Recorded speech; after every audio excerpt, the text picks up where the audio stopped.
Looks like the FDA has finally come down with a decision on your compounded medications, Tirzepatide, not semaglutide yet, but Tirzepatide. Let's talk about what they have to say. My name is Dr. G, and I'm an internal medicine physician. I'm also a lifestyle modification coach, a patient educator, and a GLP-1 agonist medication expert. Today, December 19th, 2024, the FDA put out this morning, looks like a final on whether or not the Tirzepatide, which is the active ingredient in Mounjaro and Zepbound, if this medication is truly no longer in scarcity, if it's no longer in shortage. As you have seen in the other three parts of this series of medications on the slow death that is compound medications for Tirzepatide and semaglutide, which have been blowing up since about 2021 till 2024 till today. It's going to get bigger from now and be worse for some people, if you don't like the medications, but it's definitely going to get more and more popular. But today, the FDA has sided with Eli Lilly and says that, hey, looks like Zepbound is no longer in scarcity. They're no longer in shortage.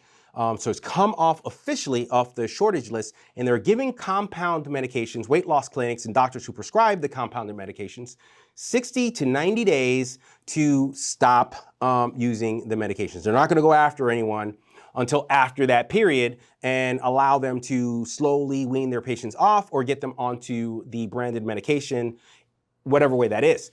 This may sound like very terrible news for a lot of folks for a lot of reasons, right? We've already talked about the fact that the medications are very expensive, number one. Number two, honestly, I still believe they are in shortage, maybe not as much as they have been in the last year and a half to 2 years, but still I have patients who are on the medications now who are waiting 2, 3, sometimes 4 weeks for some doses to get their Zepbound. So yeah, even if you do get to switch over to the branded medications through your insurance, or if you're paying out of pocket, whatever it is, I believe there's sure going to be some gaps in care for the next couple months before they really get them on the shelves and get them shipped out to all the pharmacies and in the hands of all the people who need them.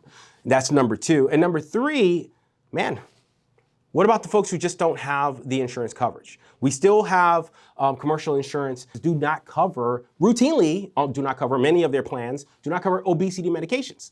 Or not completely, they cover your metformin and topiramate and other medications which we have talked about in previous videos that typically do not work not as well as these meds. So yeah, no one wants to go back to, the Stone Ages if they've had a taste of, today and what AI is. You got AI and phones and computers and all types of stuff like that. Today you don't want to go back to writing on stones. Anyhow, this is a bad day for a lot of folks. So we have to be very sensitive to how people are taking this news. But it does not mean it's a defeated day. Because if you look back on November 26th of this year, a couple weeks ago, the Biden-Harris administration proposed a new rule for Medicare and Medicaid to cover anti-obesity medications and also to treat obesity itself as a disease process that needs to be treated. And there are medications out there to treat them. The best of them are the GLP-1 medications, such as Zepbound and Wegovy. Amazing news, right?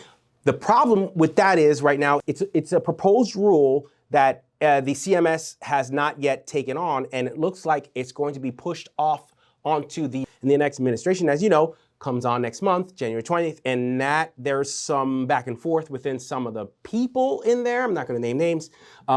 Some folks really don't care for the GLP-1s and think that just all, forcing people to do things to lose weight without considering, traumas and bad relationships with food and all the other things that need to be addressed. And then there's another camp that says, hey, man, these medications actually work. I think that this is a good thing, and we should actually cover these meds for a grand majority of our population, our citizens in the United States. So there's a little back and forth there. I'm hoping that cooler heads prevail and that the GLP-1 agonist group, PRO, actually win. Not only for weight loss, but GLP-1 agonists are, and trust me, in the next year and a half, 2 years, 3 years possibly, are going to have multiple indications. for neurology, for kidney disease. The nephrologists are going to want to use it routinely and have indications for it. The cardiologists are going to have indications for it. The rheumatologists are going to have indications for it. We talk about that separately. But this rule that Biden and Harris have proposed and put in the lap of Trump's administration is going to make interesting news, and it's going to make for interesting decisions, because as coverage increases for a very, we talked about how many people are classified as obese and overweight in the United States.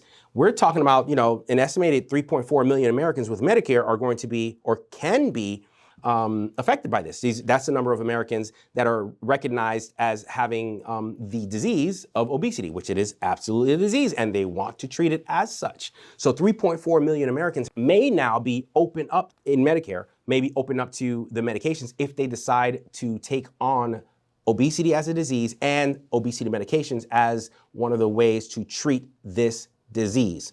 That's just Medicare. We're talking about another 4 million adults in Medicaid who also would gain access to the medication. So you're talking about 7.4 million patients. Now, it's got to be paid, right? There's always budget issues. There's always something in between you getting your medications. And through Medicaid, it's the rules, the legislation, what they cover and don't, and also what they have the money to pay for. So that also is going to be a necessary consideration. So this is huge news. This is news that's going to make a difference in a lot of Americans' lives, especially our, folks that are now using compound medications and have lost hundreds of pounds, thousands of pounds, millions of pounds of weight. I mean, if you say collectively, how much weight? I don't know if they can quantify how many pounds have been lost over the last, 2 to 3 years on these GLP-1 medications. I wish that we could quantify how many lives have been saved with GLP-1 agonist medications. This is big, right? This could change people's lives. Some people who fall out and don't have Medicare or Medicaid, and during that time where Medicare or Medicaid is adjusting, the commercial insurances are still not going to be covering as much. As a matter of fact, come January 1st, a lot of the rules as far as how they're covering it is just getting stricter and stricter. They're wanting you to go through all of the other medications. They're wanting to see side effects of other medications first. They're wanting to see right or wrong. They're putting down the criteria as to who is going to have access to the medications through the plans that they offer. And if you don't, then you got to pay out of pocket. And that's an economic thing. So that means, the haves can get access and the have-nots. Well, I guess they just remain obese, and if they can't do the lifestyle modifications without turning down the food noise and getting the metabolism effects or the improvements that the medications give for a time until they can do it on their own, this is terrible for them. And I feel for them. And we should absolutely figure out a way to find a middle ground here. But for you, if you are in that bucket of people who have been on compounded medications, do not have access or do not have the ability to pay for the medications, I'm imploring you. You have about maybe 30, 60 days before your supplier, if they're a legal entity, which they should be, and I've always advocated for everyone who follows my channel to get your GLP-1 agonist medications from a trusted source that has been verified by yourself and by your practitioner. They won't be making Tirzepatide in the next 60 to 90 days. And I am sure and I'm positive that semaglutide is close behind. They're not going to miss a trick, and they're going to get their act together, and they're going to get their supply chain together, and that's also going to come off of the shortage list, and that will also fall off the compounded space. So all of us who have been on compounded medications and who do not have the means economically or do not have access through their insurance to be able to pay for or to receive the branded medications, we need to lean into lifestyle modifications. And this is why I have been pounding lifestyle modifications for the last 9 months in all of our videos. Fix our relationship with food, make sure that we have a team around us that's going to help us and to encourage us, increase your exercise, mindful eating, finding what your macronutrients and what your appropriate nutrient intake should be, minding your calories, mind, body, and soul aspects. Those are the nuts and bolts that are going to help you to lose weight. Don't believe that the medication is your savior, that you're your own savior in the end. Medications are a great help. I know that, and I teach that, and I talk about that all the time. But again, you are going to have to make the biggest difference for yourself, especially if you can't get back on these medications after they come off the shortage list in the compounded medicine space.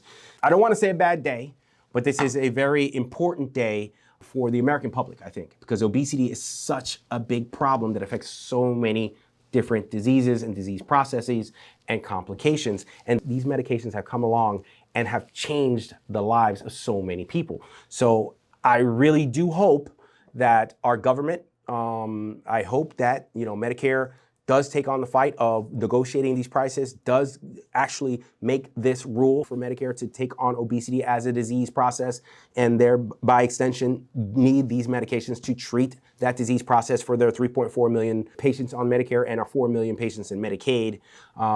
And we can continue to make this difference. We can continue to use these medications. Maybe we just need to put them on, 6 months at a time and lean into lifestyle modifications. Groups like I have, the community group that's online, which is absolutely marvelous. And we're meeting, we're encouraging each other, and we're sharing recipes, we're sharing our wins, we're having challenges.